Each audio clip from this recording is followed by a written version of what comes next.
हरिओम। आप सभी को मेरा प्रणाम। आज मैं सूर्य ग्रहण के ऊपर बात करने जा रहा हूं, क्योंकि सूर्य ग्रहण बहुत बड़ा एक विषय भी है और बहुत महत्वपूर्ण भी है कि हमें ग्रहण की जानकारी सही सही होनी चाहिए। सूर्य ग्रहण क्या लेकर आ रहा है, क्या होगा, सूर्य ग्रहण का विश्व पे क्या प्रभाव पड़ेगा, सूर्य ग्रहण से जीवन पे क्या प्रभाव पड़ेगा, सूर्य ग्रहण से भारत की, विदेशों की और परिवार की आर्थिक स्थिति कैसी रहेगी, ये सब हम जानेंगे। सूर्य ग्रहण में क्या करना चाहिए, क्या नहीं करना चाहिए, आज ये सभी हम जानेंगे। सूर्य ग्रहण का समय काल, सूतक काल क्या है, ये आज आप जानेंगे इस वीडियो के माध्यम से। अगर आपने अभी तक इस चैनल को सब्सक्राइब नहीं किया है तो जल्द से जल्द इस चैनल को सब्सक्राइब कर लें। आइए चलते हैं, जानते हैं सूर्य ग्रहण का एक समय काल क्या है।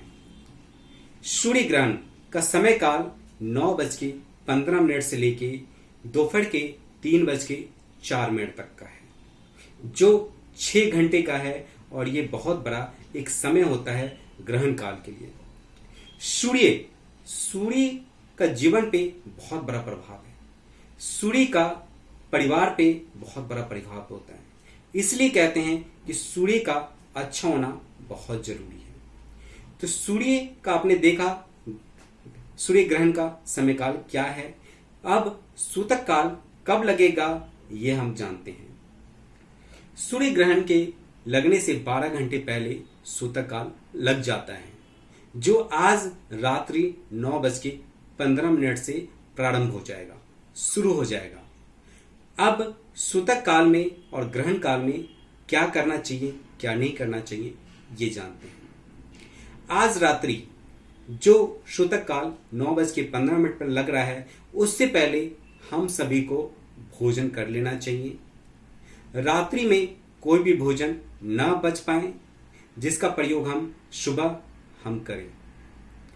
सुबह ग्रहण से पहले हमें उठकर जल्दी से जो भी घर के काम है उसको निपटा लेना चाहिए। घर में जो भी खाद्य पदार्थ हैं उसमें तुलसी पत्ता और पूजा में जो हम लोग कूश का प्रयोग करते हैं, वो कूश का इस्तेमाल आप खाद्य पदार्थ अन्य पदार्थों में रख सकते हैं, प्रयोग कर सकते हैं। ये दोनों ऐसे हैं कि जो किसी भी विषाणु को नष्ट कर सकते हैं। तो सूर्य ग्रहण के समय जो ग्रहण का जो प्रभाव है, उसके प्रभाव को तुलसी पत्ता और कूश ये खत्म कर देगा। अब जानेंगे कि तुलसी पत्ता और कूश ग्रहण के बाद क्या होगा इसका। तो ग्रहण काल खत्म होने के बाद आप इसको जल्द से जल्द निकाल कर किसी भी वृक्ष के जड़ में रख दें इसको, या नदी में या नहर में प्रवाहित कर दें बहते हुए पानी में।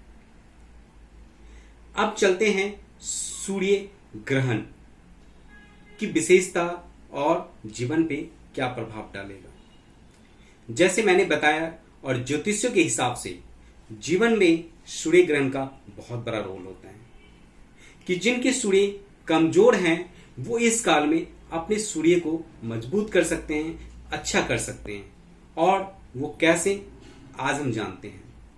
किसी भी चीज का एक मध्य काल होता है, इसी प्रकार सूर्य ग्रहण का मध्य काल दोपहर के 12:10 पे है, जो उस समय सूर्य ग्रहण अपने एक अलौकिक स्तर पे भी होगा और एक अलग रूप आप सूर्य ग्रहण का देख सकते हैं, जो एक विलय यानी एक रिंग के रूप में आपको सूर्य नजर आएंगे उस समय।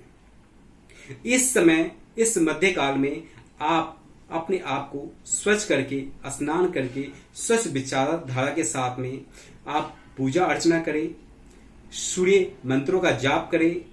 लेकिन एक बात का ध्यान रहे कि सूर्य ग्रहण के समय मंदिर का पट खुला नहीं होना चाहिए। मंदिर के पट बंद होंगे, उस समय भगवान विश्राम अवस्था में होंगे। आप मंदिर के बाहर या किसी खाली स्थान पे घर के अंदर ही आप कर सकते हैं।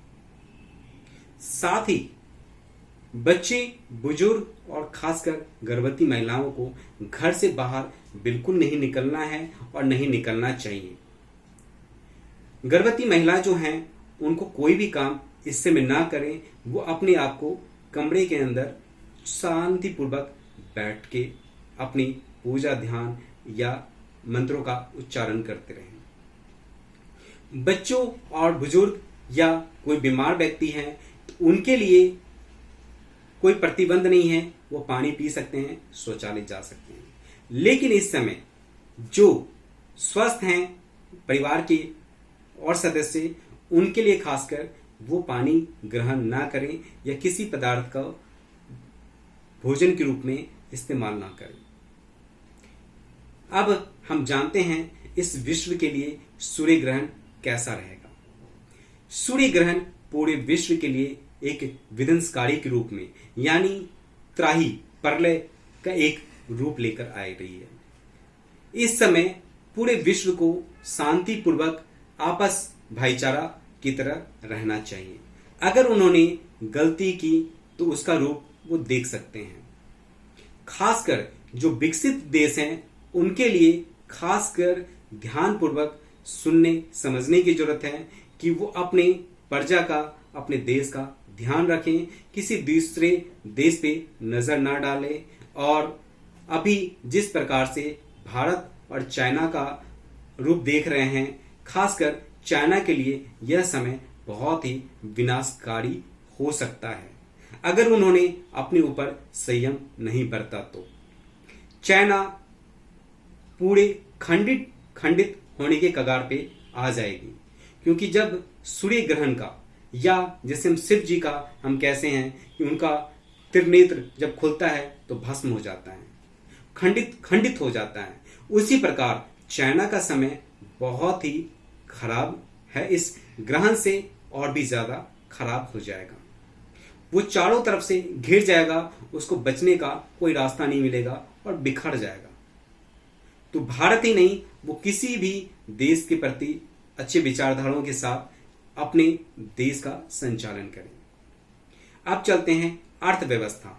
तो पूरे विश्व के लिए और साथ ही भारत भी इस साल अर्थव्यवस्था बहुत नाजुक और खस्ता रहेगी। तो अर्थव्यवस्था पूरे विश्व के लिए नुकसानदायी है, लेकिन भारत के लिए 2021 बहुत ही अच्छा है। भारत एक आर्थिक अर्थव्यवस्था को मजबूती के साथ पूरे विश्व पे अपनी पहचान दिलाएगा। तो कहीं ना कहीं भारत के लिए 2021-22 बहुत अच्छा है, क्योंकि सब कुछ डिपेंड करता है लीडर्स के ऊपर, और लीडरशिप में कहीं ना कहीं सूर्य का भी एक अहम रोल है। तो भारत का जो एक लीडरशिप है, जो भारत को जो नेतृत्व करने वाले जो हमारे प्रधानमंत्री जी हैं, उनका सूर्य भी अपने आप में बहुत प्रबल है। तो कहीं ना कहीं सूर्य का उनको सपोर्ट मिलेगा और अपने देश का सही से वो नेतृत्व भी करेंगे। अब चलते हैं व्यक्तिगत और परिवार के ऊपर कि यह साल और सूर्य ग्रहण से आर्थिक व्यवस्था परिवार की भी व्यक्तिगत भी चरमराएगी। इस समय जिनकी अर्थव्यवस्था बिगड़ चुकी है, वो सूर्य ग्रहण के दौरान पूजा अर्चना ध्यान जरूर करें, इससे उनका सूर्य अच्छा होगा। तो आपने जाना सूर्य ग्रहण के बारे में कि हमें क्या करना चाहिए, क्या नहीं करना चाहिए, इसके प्रभाव कैसे रहेंगे व्यक्तिगत भी, परिवार पे भी, देश और पूरे विश्व में। लेकिन एक चीज मैं आपको बता दूं, आपको नंगी आंखों से सूर्य ग्रहण को ना देखें और ना देखने की कोशिश करें। खासकर बच्चों को सूर्य ग्रहण के समय दूर रखें। आपने इतने ध्यानपूर्वक सुना, समझा, जाना, उसके लिए बहुत बहुत धन्यवाद। एक बार पुनः आपसे, अगर अभी तक आपने इस चैनल को सब्सक्राइब नहीं किया है तो जल्द से जल्द इस चैनल को सब्सक्राइब कर लें, ज्यादा से ज्यादा इसको शेयर करें, क्योंकि क्या पता किसके लिए ये जानकारी बहुत महत्वपूर्ण हो और किन का जीवन बदल जाए या कौन सी गलती करने से वो बच जाए। तो हमें नहीं पता साथियों कि अगर कुछ चीजें हमें अच्छी नहीं लगती तो ये अनुमान नहीं लगा सकते कि सामने वाले को भी ये अच्छी ना लगे। तो हम इस चैनल को लाइक करें, सब्सक्राइब करें, ज्यादा से ज्यादा शेयर करें। आप सभी का जीवन मंगलमय हो। बहुत बहुत धन्यवाद। हरिओम।